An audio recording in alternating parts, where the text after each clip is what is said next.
ರೈತರನ್ನು ಕಡೆಗಣಿಸುತ್ತಿರುವ ರೈತರಿಗೆ ಬೆಳೆ ವಿಮೆ ಕೊಡುವ ಜಿಲ್ಲಾಡಳಿತಕ್ಕೆ ರೈತರನ್ನು ಪ್ರಾರ್ಥನೆ ಮಾಡುವ ಜಿಲ್ಲಾಡಳಿತಕ್ಕೆ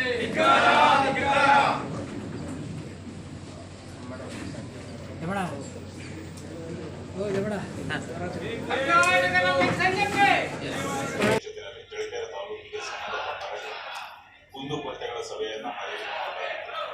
ಈ ಕುರಿತು ಹಲವಾರು ಸಮಸ್ಯೆಗಳನ್ನು ರೈತರು ಹೇಳಿರ್ತಕ್ಕಂಥದ್ದಿದೆ.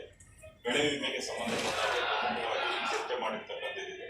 ಬೆಳೆ ವಿಮೆಗೆ ಸಂಬಂಧಪಟ್ಟ ಹಾಗೆ 2025-26ನೇ ಸಾಲಿನ ಮುಂಗಾರು ಹಂಗಾಮಿಗೆ ಸಂಬಂಧಪಟ್ಟ ಹಾಗೆ 54 ಕೋಟಿ ರೂಪಾಯಿ ಒಟ್ಟಾರೆ ಜಿಲ್ಲೆಗೆ ಬಿಡುಗಡೆ ಆಗಿರ್ತಕ್ಕಂಥದ್ದು 81 ಕೋಟಿ 55 ಲಕ್ಷ ರೂಪಾಯಿಯಲ್ಲಿ ಚಳ್ಳಕೆರೆ ತಾಲೂಕಿಗೆ 54 ಕೋಟಿ ರೂಪಾಯಿ ಬಿಡುಗಡೆ ಆಗಿರ್ತಕ್ಕಂಥದ್ದಿದೆ. ಈ ಬಿಡುಗಡೆ ಆಗಿರ್ತಕ್ಕಂಥದ್ರಲ್ಲಿ ಒಂದು ಬೆಳೆ ಕಟಾವು ಪ್ರಯೋಗಗಳನ್ನು ಆಧರಿಸಿ 44 ಕೋಟಿ 39 ಲಕ್ಷ ರೂಪಾಯಿ ಬಿಡುಗಡೆ ಆಗಿದೆ. ಹಾಗೆ ಸ್ಥಳೀಯ ಗಂಡಾಂತರ ಘಟಕದಡಿ 6 ಕೋಟಿ 9 ಲಕ್ಷ ರೂಪಾಯಿ ಬಿಡುಗಡೆ ಆಗಿರ್ತಕ್ಕಂಥದ್ದಿದೆ. ಅದಲ್ಲದೆ ಮಧ್ಯಂತರ ಪ್ರತಿಕೂಲ ಸಂಬಂಧಪಟ್ಟ ಹಾಗೆ ಅಂದರೆ ಮಿಡ್ ಸೀಸನ್ ಅಡ್ವರ್ಸಿಟಿ ಅಂತ ಹೇಳ್ತೇವೆ. ಇದಕ್ಕೆ ಸಂಬಂಧಪಟ್ಟ ಹಾಗೆ 3 ಕೋಟಿ 52 ಲಕ್ಷ ರೂಪಾಯಿ ಒಟ್ಟಾರೆ 54 ಕೋಟಿ ರೂಪಾಯಿ ಬಿಡುಗಡೆ ಆಗಿರ್ತಕ್ಕಂಥದ್ದು. ಸೊ ಇದು ಚಳ್ಳಕೆರೆ ತಾಲೂಕಿನ 40 ಗ್ರಾಮ ಪಂಚಾಯಿತಿಗಳಲ್ಲಿ 28 ಗ್ರಾಮ ಪಂಚಾಯಿತಿಗಳಿಗೆ ಈ ಬೆಳೆ ಕಟಾವು ಪ್ರಯೋಗಗಳ ಆಧರಿಸಿ ಬಿಡುಗಡೆ ಆಗಿರ್ತಕ್ಕಂಥದ್ದು. ಇನ್ನು 12 ಪಂಚಾಯಿತಿಗಳಿಗೆ ಬಂದಿಲ್ಲ, ಅದಕ್ಕೂ ಕೊಡಿ ಅಂತ ಹೇಳಿದ್ದಾರೆ. ಆದರೆ ಬೆಳೆ ವಿಮೆ ಗೈಡ್ಲೈನ್ಸ್ ಏನಿದೆ ಮಾರ್ಗಸೂಚಿ ಅನ್ವಯ ಈ ಥ್ರೆಶೋಲ್ಡ್ ಈಲ್ಡ್ ಅಂತ ನಾವು ಹೇಳ್ತೇವೆ. ಥ್ರೆಶೋಲ್ಡ್ ಈಲ್ಡ್ ಅಂದ್ರೆ ಕಳೆದ 7 ವರ್ಷಗಳಲ್ಲಿ ಅತಿ ಹೆಚ್ಚಿಗೆ ಬಂದಿರತಕ್ಕಂಥ 5 ವರ್ಷಗಳ ಸರಾಸರಿ ಇಳುವರಿ ಅದನ್ನು ಆಧರಿಸಿ ಈ ಪ್ರಸ್ತುತ ಬಂದಿರತಕ್ಕಂಥ ಇಳುವರಿ ಅವೆರಡನ್ನೂ ಸಹ ಇದನ್ನ ಕಂಪೇರ್ ಮಾಡಿದಾಗ ಪ್ರಸಕ್ತ ಸಾಲಿನ ಇಳುವರಿ ಥ್ರೆಶೋಲ್ಡ್ ಇಳುವರಿಗಿಂತಲೂ ಸಹ ಜಾಸ್ತಿ ಇದ್ದ ಪಕ್ಷದಲ್ಲಿ ಬೆಳೆ ವಿಮೆ ಮಾರ್ಗಸೂಚಿ ಅನ್ವಯ ಬರುವುದಿಲ್ಲ. ಇದನ್ನು ಅವತ್ತು ನಾವು ಸ್ಪಷ್ಟವಾಗಿ ಹೇಳಿರ್ತಕ್ಕಂಥದ್ದಿದೆ. ಇದನ್ನು ಕೊಡಿಸ್ಕೊಡಿ ಅಂತ ಹೇಳ್ತಾರೆ. ಇದು ಕೊಡಿಸ್ಲಿಕ್ಕೆ ಬರೋದಿಲ್ಲ. ಹೌದು, ಇದು ಅಲ್ಲ, ಒಂದ್ ನಿಮಿಷ, ಇದು ಬರೋದಿಲ್ಲ. ಇದು ಈ ಬೆಳೆ ವಿಮೆಗೆ ಸಂಬಂಧಪಟ್ಟ ಹಾಗೆ ಮತ್ತೊಂದು ಹಿರೇಹಳ್ಳಿ ಗ್ರಾಮ ಪಂಚಾಯತಿನಲ್ಲಿ 77 ರೈತರಿಗೆ ಸ್ಥಳೀಯ ಗಂಡಾಂತರ ಇದಕ್ಕೆ ಸಂಬಂಧಪಟ್ಟ ಹಾಗೆ 44 ಲಕ್ಷ ರೂಪಾಯಿ ಇದನ್ನ ಬಿಡುಗಡೆ ಆಗಿದೆ. ಈ ಕುರಿತು ನಾವು ನಮ್ಮ ತಹಸೀಲ್ದಾರ್ ಅವರ ನೇತೃತ್ವದಲ್ಲಿ ಒಂದು ತಂಡವನ್ನು ರಚನೆ ಮಾಡಿ ಅದನ್ನ ಕ್ಷೇತ್ರ ಎಷ್ಟು ಜನ 77 ಜನರಲ್ಲಿ ಯಾವ ರೀತಿ ಇದೆ ಅಂತಕ್ಕಂಥ ಏನ್ ಬೆಳೆ ಬೆಳೆದಿರ್ತಕ್ಕಂಥದ್ದು, ಆಮೇಲೆ ಬೆಳೆ ಬೆಳೆದಿರ್ತಕ್ಕಂಥದನ್ನ ಖಾತ್ರಿ ಪಡಿಸ್ಕೊಳ್ತಕ್ಕಂಥದಕ್ಕೆ ಬೆಳೆ ಸಮೀಕ್ಷೆ ಒಂದು ಆ್ಯಪ್ ಇರುತ್ತೆ, ಅಂದ್ರೆ ಕ್ರಾಪ್ ಸರ್ವೆ ಆ್ಯಪ್. ಅದನ್ನು ಸಹ ತುಲನೆ ಮಾಡಿ ಅವ್ರು ಬೆಳೆದಿರ್ತಕ್ಕಂಥದ್ದು ಹೌದು ಅಲ್ಲೋ ಅಂತಕ್ಕಂಥದನ್ನ ಪರಿಶೀಲನೆ ಮಾಡಿರ್ತಕ್ಕಂಥದ್ದಿದೆ. ಹಾಗೆ ಸುಮಾರು ಒಂದು 4 ರಿಂದ 5 ಜನ ರೈತರು ಫ್ಯಾಲೋ ಲ್ಯಾಂಡ್ಸ್ ಅಂದ್ರೆ ಬೀಳು ಭೂಮಿಗಳು ಸಹ ಇದನ್ನ ಪಾವತಿಯಾಗಿರ್ತಕ್ಕಂಥದ್ದನ್ನು ಸಹ ಇದೆ.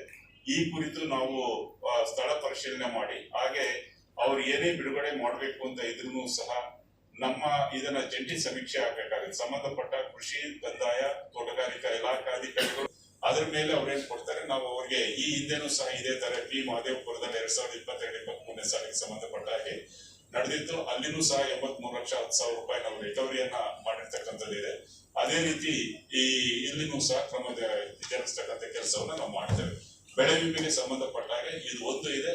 ನಾವು ಅವರು ಏನು ಎಕ್ಸ್ಪ್ಲನೇಷನ್ ಅನ್ನ ಅವರ ಒಂದು ಯಾವ ಆಧಾರದ ಮೇಲೆ ನಾವು ಬಿಡುಗಡೆ ಮಾಡಿದ್ದೀವಿ ಅಂತ ಕೊಟ್ಕೊಂಡ್ರೆ ಇನ್ನು ಮುಂದಿನ ತನಿಖೆಯನ್ನು ನಾವು ಪ್ರಾರಂಭ ಮಾಡಿ ಅದನ್ನ ತಾಂತ್ರಿಕ ಅಂತ್ಯಕ್ಕೆ ತೆಗೆದುಕೊಂಡು ಹೋಗೋದಕ್ಕೆ ಸಾಧ್ಯ ಆಗುತ್ತೆ. ಇದು ಬೇನಾಮಿ ಬೆಳೆ ವಿಮೆಗೆ ಸಂಬಂಧಪಟ್ಟ ಹಾಗೆ ಬೇನಾಮಿ ಖಾತೆ ಅಂತಕ್ಕಂಥದ್ದಿಲ್ಲ.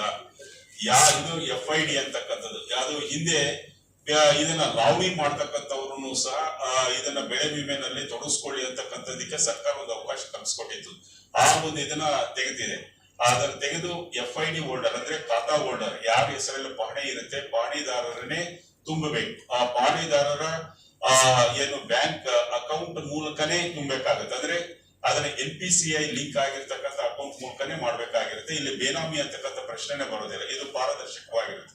ಒಂದೇ ಇದು ಆಗಿರ್ತಕ್ಕಂಥದ್ದು ಆ ಊರಿನಲ್ಲಿ ನಮ್ಗೇನ್ ಶಾರ್ಟ್ ಫಾಲ್ ಇರ್ಲಾರ್ದೆ ಇರ್ತಕ್ಕಂಥದ್ದು ಆ ಊರಿಗೆ ಇದನ್ನ ಲೋಕಲೈಸ್ಡ್ ಕೆಲಾಮಿಟಿ ಅಂಡರ್ ಇದನ್ನ ಬಿಡುಗಡೆ ಆಗಿರ್ತಕ್ಕಂಥದ್ದು ಹಣ ಬಿಡುಗಡೆ ಆಗಿರ್ತಕ್ಕಂಥದ್ದು. ಅದು ಬಿಟ್ರೆ ಬೇರೆ ಇಲ್ಲಿ ಬೇನಾಮಿ ಅಂತಕ್ಕಂಥದ್ದು ಏನು ಇಲ್ಲ. ಬೆಳೆ ನಷ್ಟ ಮಳೆ ಬಂದು ಕೊಚ್ಚೋಣ ಇಲ್ಲ ಅಂತ ಹೇಳ್ತೀವಿ, ನೀವೇ ವರದಿ ಕೊಟ್ಟಿದ್ದೀರಾ. ಮತ್ತೆ ಅಲ್ಲಿ ಮಳೆ ಕೊಚ್ಚೋಣ ಹೋಯ್ತು ಅಂತ ಹೇಳಿ ಸೀಮೆಜಲ್ಲಿ ಬೆಳೆ ಪರಿಯೋಜನೆ ಮಾಡಿದ್ದಾರೆ. ಅದೇ ರೈತರಿಗೆ ಅಪ್ರೋಚ್ ಈಗ ಅದನ್ನ ನಮ್ಮ ಗಮನಕ್ಕೆ ತಂದಿಲ್ಲ. ಹೌದಾ, ಬೆಳೆ ವಿಮೆ ಗೈಡ್ಲೈನ್ ಪ್ರಕಾರ ನಮ್ಮ ಗಮನಕ್ಕೆ ತಂದು ಬಿಡುಗಡೆ ಮಾಡಬೇಕಾಗಿತ್ತು. ಜಂಟಿ ಸಮೀಕ್ಷೆಯನ್ನ ಮಾಡಿ, ಜಂಟಿ ಸಮೀಕ್ಷೆ ಮಾಡಲಾರ್ದೆ ಮಾಡಿರ್ತಕ್ಕಂಥದ್ದಿದೆ. ಅದಕ್ಕೆ ನಾವು ಅವ್ರ ಮೇಲೆ ಇದನ್ನ ಗೈಡ್ಲೈನ್ ಇದೆ, ಅದನ್ನ ಕ್ರಮ ತೆಗೆದುಕೊಳ್ಳೋದಕ್ಕೆ ಅವಕಾಶ ಇದೆ. ಅದ್ರ ಪ್ರಕಾರ ನಾವು ತಗೋತೀವಿ. ಅದು ಬಹುಶಃ ಇನ್ನೊಂದು 10-15 ಈ ತಿಂಗಳ ಅಂತ್ಯದ ಒಳಗೆ. ಪ್ರಭಾವಿ ಖಾತೆ ಏನಿಲ್ಲ, ಪ್ರಭಾವಿ ಖಾತೆ ಅಂತಕ್ಕಂಥದಕ್ಕಿಂತನೂ ಇಲ್ಲಿ ಸ್ಥಳೀಯವಾಗಿ ಈಗ ನೋಡಿ, ಅವ್ರು ಯಾರ ಖಾತೆಗಾರ ಬೆಳಿ ಅವ್ರು ಬೆಳೆಸ್ಕೊಂಡಿದ್ರೆ ಅದು ಅವರು ಜವಾಬ್ದಾರ ಆಗಿರ್ತಾರೆ. ಯಾರು ಹಣ ಹಾಕಿರ್ತಾರೆ, ಈಗ ನಾನು ಹೋಗಿ ಕೇಳ್ತೇನೆ ನನಗೆ ಹಣ ಕೊಡಿ ಅಂತೇಳಿ, ಅದು ಕೊಡ್ತಕ್ಕಂಥದ್ದು ಅದು ನಾನು ಅರ್ಹ ಇದ್ರೆ ಕೊಡ್ಬೇಕು, ಅರ್ಹ ಇಲ್ಲ ಅಂತಂದ್ರೆ ಕೊಡಬಾರ್ದು. ಇಲ್ಲಿ ಅರ್ಹತೆ ಏನು ಅಂತಕ್ಕಂಥದ್ದು ಗೈಡ್ಲೈನ್ ಅನ್ನ ಹೇಳುತ್ತೆ. ಆ ಗೈಡ್ಲೈನ್ ವ್ಯಾಪ್ತಿಯ ಹಳಿ ಬಂದ್ರೆ ಕೊಡ್ಬೇಕಾಗಿತ್ತು. ಅದು ಬಂದಿಲ್ಲಪ್ಪ ಅಂತಂದ್ರೆ ಕೊಡೋ ಪ್ರಶ್ನೆ ಬರುವುದಿಲ್ಲ. ಹಿರೇಹಳ್ಳಿ ಪ್ರಕರಣ ಯಾವ ಸ್ಟೇಜ್ ಅಲ್ಲಿ ಇದೆ ಸರ್?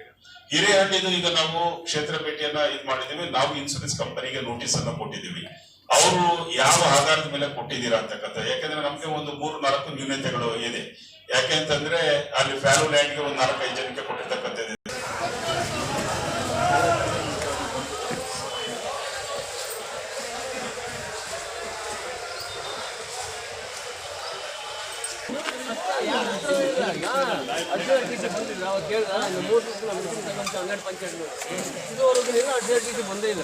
ಯಾಕೆ ಉದ್ದೇಶ ಏನು?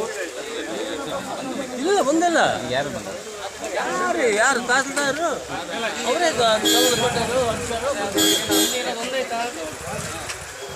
ಹಿಂದೆ ಇರೋದೊಂದು ಅಣ್ಣ ಒಂದು ಲೆಟರ್ ಕೊಡೋಣ ಬೆಳಗ್ಗೆ